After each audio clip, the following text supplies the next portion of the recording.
Assalamualaikum warahmatullahi wabarakatuh.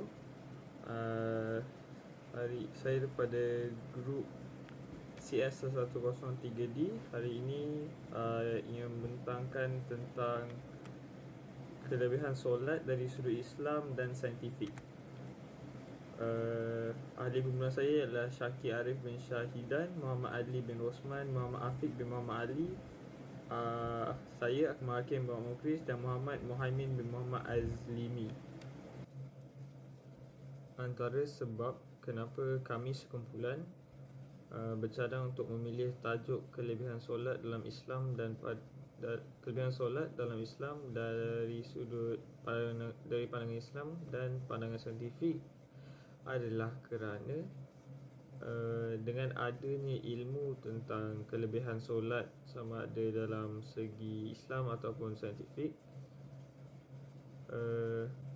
kami akan lebih yakin dengan kekuasaan Allah SWT, lalu akan memperbanyakkan beribadah kepadanya kerana kami tahu bahawa terdapat pelbagai jenis kelebihan dan kebaikan yang diperolehi daripada solat. Kelebihan solat dari sudut Islam saintifik. Dalam slide ini antara isi kandungannya ialah konsep solat dalam Islam, kelebihan solat dalam Islam dan juga kelebihan solat dari sudut saintifik. Pertama sekali, konsep solat dalam Islam. Definisi solat. Solat dalam bahasa Arab atau solat berasal daripada perkataan Arab yang merujuk kepada sembahyang dalam agama Islam. Solat ialah ucapan dan perbuatan yang dimulai dengan takbir dan disudahi dengan salam dengan syarat-syarat tertentu. Solat terbagi kepada dua jenis, iaitu solat fardu dan solat sunat. Solat fardu adalah diwajibkan ke atas orang Islam yang baligh dan berakal sebanyak 5 kali sehari pada waktu-waktu tertentu. Solat fardu merupakan rukun Islam, iaitu tiang agama yang kedua dari 5 rukun Islam. Solat fardu yang wajib didirikan ialah solat 5 waktu sehari semalam. Antara solatnya ialah solat subuh, solat zuhur, solat asar, solat maghrib dan solat isyak. Sekiranya seseorang tertinggal solat fardu, wajib baginya untuk mengulangkannya dengan niat qada. Apakah itu qada? Qada solat bermaksud menunaikan solat di luar waktunya kerana tertinggal solat ketika waktu yang sepatutnya. Antara sebab anda perlu qada mungkin kerana terlajak tidur, gila dan hilang akal, ataupun selepas kembali daripada murtad, diwajibkan untuk mengqadakan solat. Menurut mazhab Syafi'i, seseorang dikira sempat menunaikan solat secara tunai apabila dia sempat menghabiskan rakaat yang pertama dalam waktu solat tersebut. Jenis solat yang seterusnya ialah solat sunat. Solat sunat ialah solat yang mendapat pahala jika dikerjakan dan tidak mendapat dosa jika ditinggalkan bagi penganut agama Islam. Maksudnya solat sunat ni dia tak wajib dilakukan, tetapi kalau seseorang itu melakukannya, dia akan mendapat ganjaran pahala.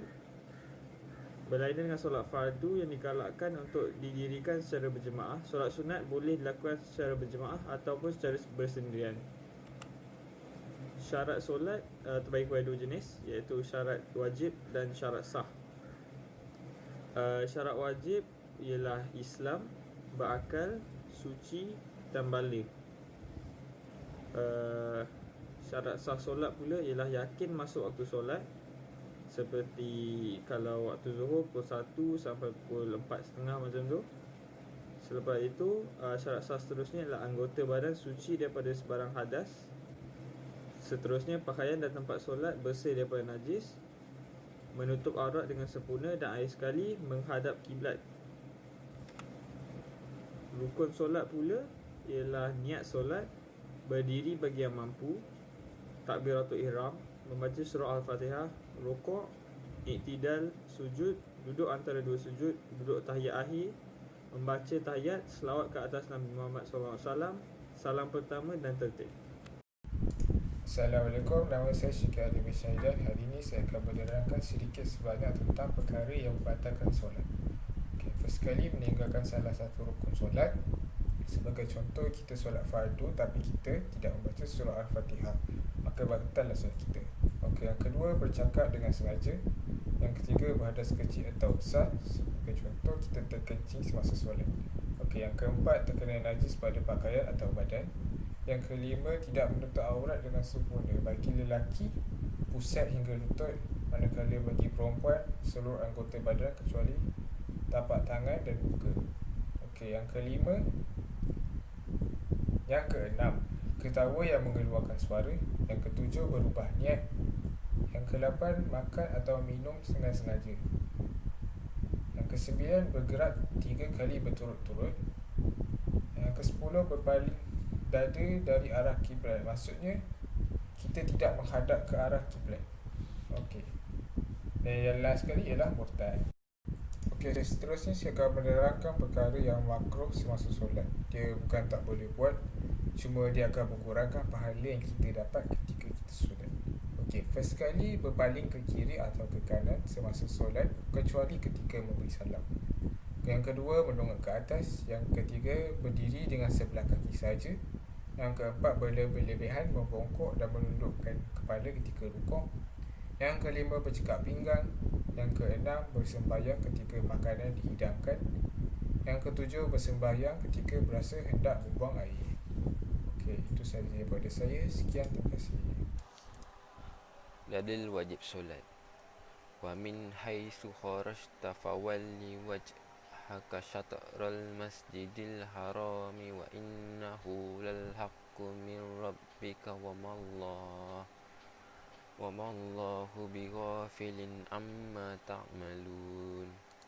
Yang bermaksud, dan dari mana sahaja engkau keluar untuk mengerjakan sembahyang, maka hadapkanlah mukamu ke arah Masjidil Haram. Dan sesungguhnya perintah berkiblat ke Kaabah itu adalah benar dari Tuhanmu. Dan ingatlah, Allah tidak sekali-kali lalai akan segala apa yang kamu lakukan. Surah Al-Baqarah ayat 149.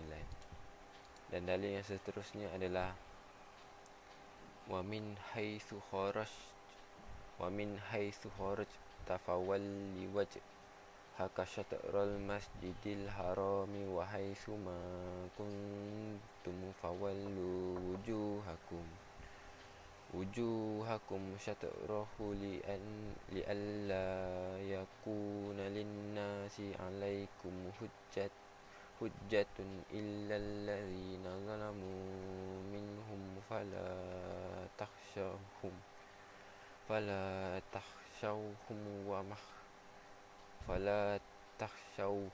wakhshawni wa utimma ni'mati 'alaikum wa la'allakum tahtadun. Yang bermaksud, dan dari mana sahaja engkau keluar untuk mengerjakan sembahyang, maka hadapkanlah mukamu ke arah Masjidil Haram.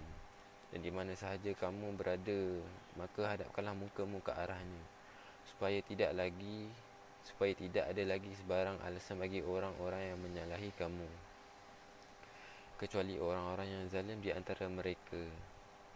Maka janganlah kamu takut kepada mereka, dan takutlah kamu kepadaku, dan supaya aku sempurnakan nikmatku kepada kamu, dan juga supaya kamu boleh petunjuk hidayah.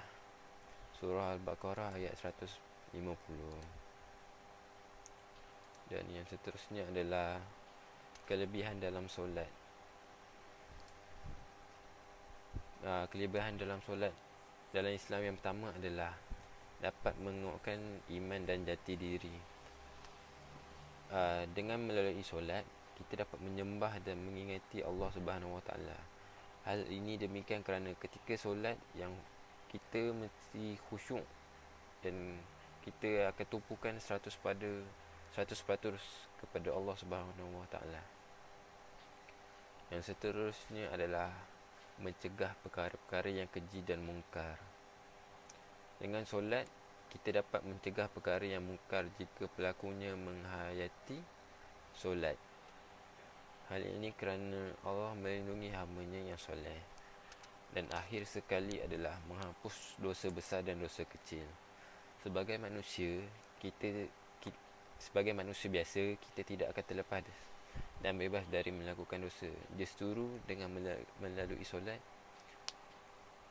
dan dengan izin Allah, kita dapat meminta keampunan daripada Allah Subhanahu Wa Taala. Sekian, terima kasih. Terdapat beberapa posisi solat yang mampu meningkatkan kesihatan tubuh badan kita. Yang pertama adalah qiyam. So, apa itu qiyam? Qiyam dalam solat bermaksud berdiri tegak. Mengikut teori ahli fisiologi, apabila melakukan posisi tersebut, ia akan melancarkan pergerakan sendi dan menghindarkan dari timbulnya pelbagai penyakit persendian seperti penyakit kekakuan sendi. Yang kedua adalah rukuk. Semasa rukuk, tulang belakang perlu lurus dan rata, manakala tangan pula perlu dijarakkan dan diletakkan di lutut. Ruas tulang belakang lazimnya terdiri daripada tulang punggung, tulang leher dan tulang pinggang. Rukuk dapat membetulkan semula postur badan dan menghindarkan penyakit yang menyerang ruas tulang belakang. Yang ketiga pula adalah sujud. Sujud dapat menjadikan otot-otot badan semakin besar dan kuat. Maka, saluran darah seperti vena dan arteri serta urat limfa akan terurut. Ia juga dapat menghindarkan pengecilan dinding-dinding pembuluh darah atherosclerosis dan dapat membantu melancarkan pengaliran darah ke seluruh anggota badan. Selain itu, rongga dada juga akan bertambah besar dan paru-paru dapat berkembang besar. Nama Muhammad Afiq Muhammad Ali,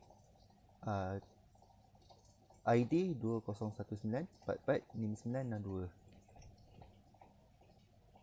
Sambungan pada posisi yang meningkatkan kesihatan. Seperti kita tahu, ketika solat, ia merakumi berapa pergerakan daripada mengangkat tasbih hingga kita bersujud. Kebaikan yang keempat iaitu duduk di antara dua sujud. Semasa berada dalam keadaan yang duduk di antara dua sujud, tumit menekan otot-otot pangkal peha yang besar, di mana posisi ini dapat melancarkan pengaliran darah kembali ke jantung dan di samping itu mampu untuk menghindarkan dan menjadi penawar kepada penyakit saraf pangkal peha. Seperti kita setia mengandung, ketika beruduk di antara dua sujud, kaki kita akan berlipat. Ini menunjukkan apabila kita melipatkan kaki kita, otot-otot pangkal peha akan menjadi besar kerana ditekan. Lalu ia akan memudahkan saluran darah untuk bergerak ke jantung. Seterusnya, tamakninah.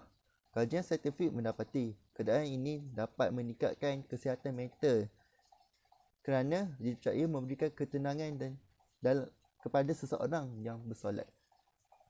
Pada era ini atau masa kini, penyakit mental merupakan penyakit yang sering berlaku, tidak kira umur ataupun jantina. Ia juga ingin menunjukkan bahawa solat merupakan tiang agama dan juga solat juga mampu untuk menenangkan diri kita apabila memiliki keresahan. Seperti yang ada pernah berkata ketika menghadapi kesusahan, marilah kita bersolat kerana dalam solat itu kita akan tumai ketenangan. Okeylah, untuk kesimpulan bagi subjek ini. Kesimpulannya, solat merupakan perkara wajib dalam agama Islam dan solat juga terbukti keberkesanannya dalam aspek saintifik dan rohani. Maka, marilah kita menunaikan solat dengan tertib dan sempurna kerana belum tentu lagi ibadah kita diterima dan selalulah beringat dengan suruhan marilah bersolat untuk menuju kemenangan mahupun dunia dan akhirat. Sekian saja pada saya. Assalamualaikum. Untuk rujukan, kami telah menjumpa beberapa buah website ataupun buku online yang telah kami gunakan untuk bahas rujukan untuk projek kumpulan kami ini. Antaranya ialah Book of Solat, Quran Surah At-Taha, website surah.my, dan lain-lain lagi. Sekian itu saja daripada kumpulan kami tentang kelebihan solat dari sudut saintifik dan dari pandangan Islam. Terima kasih.